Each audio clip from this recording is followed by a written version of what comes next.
다들 안녕하세요. 프로토 91회차 토신 정보방 환급 인증합니다. 당첨금은 세후 금액인 거 알고 계시죠? 다들 아시겠지만 한 경기 취소되어 당첨금이 반토막 났지만 그래도 당첨 모두 축하드리며 오늘 경기도 분석 시작해보겠습니다. 금일 첫 번째 경기 오세르 대 AS 모나코 분석 시작해 보겠습니다.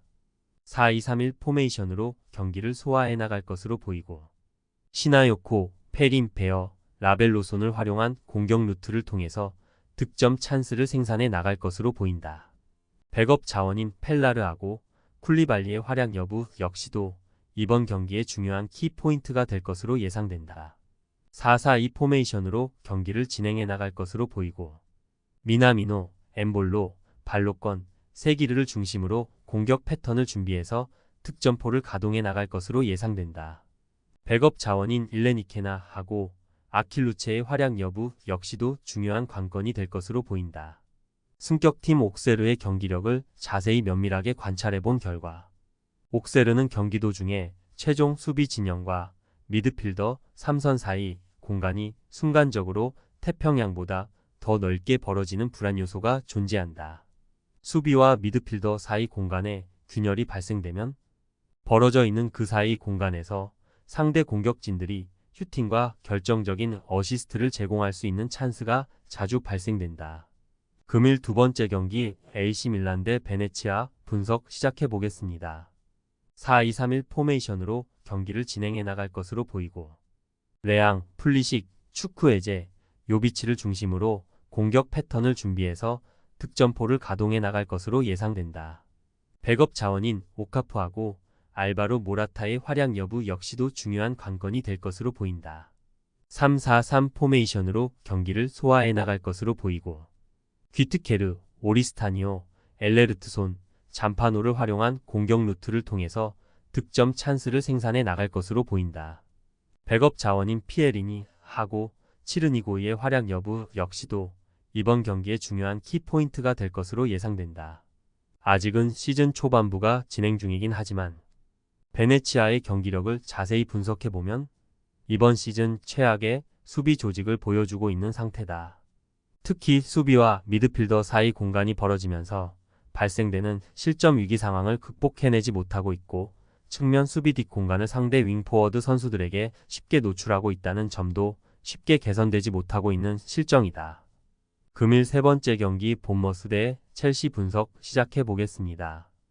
본머스는 에버튼과의 원정 경기에서 2-3으로 극적인 역전승을 거두며 상승세를 탔다. 이번 경기에서도 세멘요, 클루이베르트, 타바니에를 중심으로 속공을 펼칠 가능성이 크다. 최전방 에바니 우송은 제공권에 의존하는 선수로 아직 팀과의 호흡이 완벽하지 않아 대량 득점은 기대하기 어렵다. 수비에서는 자바리니와 세네시가 멀티 실점을 허용했으나 수비 라인을 낮추고 발밑 기술을 활용해 첼시의 압박을 견딜 수 있을 것이다. 첼시는 크리스탈 팰리스와의 경기에서 1-1로 비기며 밀집 수비에 어려움을 겪었다. 3-2-4-1 시스템으로 지공을 전개할 것이며 팔머와 잭슨의 호흡은 여전히 좋다. 그러나 마두에케의 기복과 네투의 팀 적응 부족으로 본머스의 낮은 수비를 돌파하기는 쉽지 않을 것이다. 수비는 구스토와 제임스의 부상으로 인해 디사시가 우측 풀백으로 출전할 예정이지만 그의 느린 발이 본머스의 역습에 취약할 가능성이 크다. 첼시가 경기를 주도하겠지만 본머스의 낮은 수비 라인과 역습에 고전할 것으로 보인다. 첼시가 득점을 기록하더라도 본머스의 속공을 막지 못해 실점을 허용할 가능성이 크다. 금일 네 번째 경기 레알 소시에다드 대 레알 마드리드 분석 시작해 보겠습니다.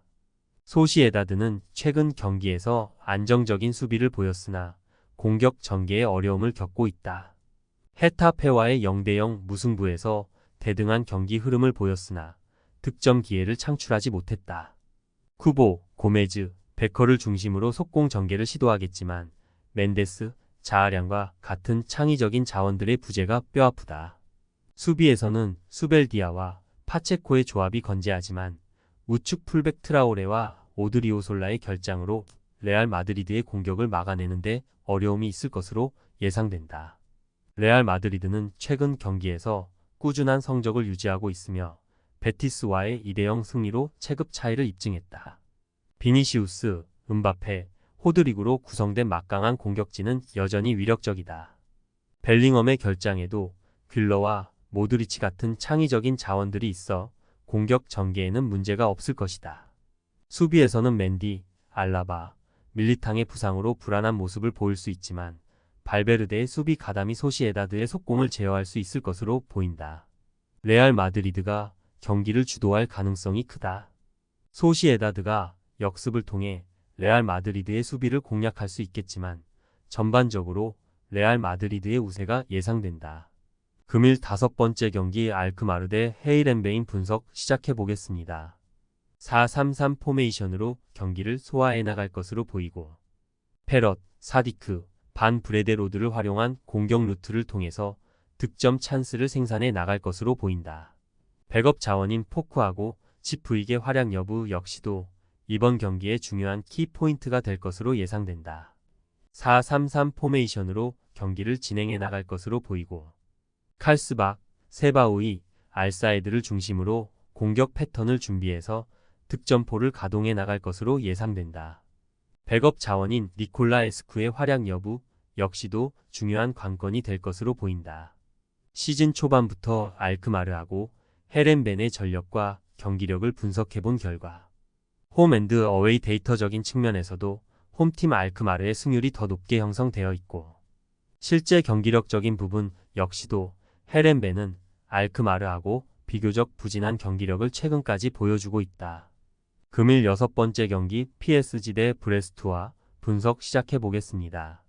4-3-3 포메이션으로 경기를 진행해 나갈 것으로 보이고 비티냐, 이강인, 콜로 무안이 아센시오를 중심으로 공격 패턴을 준비해서 득점포를 가동해 나갈 것으로 예상된다. 백업 자원인 하무스하고 덴벨레의 활약 여부 역시도 중요한 관건이 될 것으로 보인다. 4-1-2-3 포메이션으로 경기를 진행해 나갈 것으로 보이고 델 카스티오, 카마라, 아조르케, 드 듀아론을 중심으로 공격 패턴을 준비해서 득점포를 가동해 나갈 것으로 예상된다. 백업 자원인 파브레하고 캄비안의 활약 여부 역시도 중요한 관건이 될 것으로 보인다. 이강인하고 아센시오의 플레이메이킹을 통해서 측면에 위치한 콜로무아니에게 날카로운 킬패스를 연결시켜주고 볼을 이어받은 무아니가 브레스트와의 페널티박스 측면 하프 스페이스 공간으로 침투해 들어가면서 페널티박스 안쪽 공간에서 자리 잡고 있던 비티냐에게 컵백 형태로 결정적인 어시스트를 제공해주며 다양한 득점 찬스를 생산해 나갈 것으로 예상된다. 토신 최종 조합은 영상 아래 고정 댓글로 말 걸어주시면 토신 정보방에서 무료로 공유해드립니다. 제발 손해보면서 토토하지 말고 다같이 웃으면서 즐겁게 베팅합시다. 함께 하실 분들은 부담 갖지 마시고 편하게 말 걸어주세요.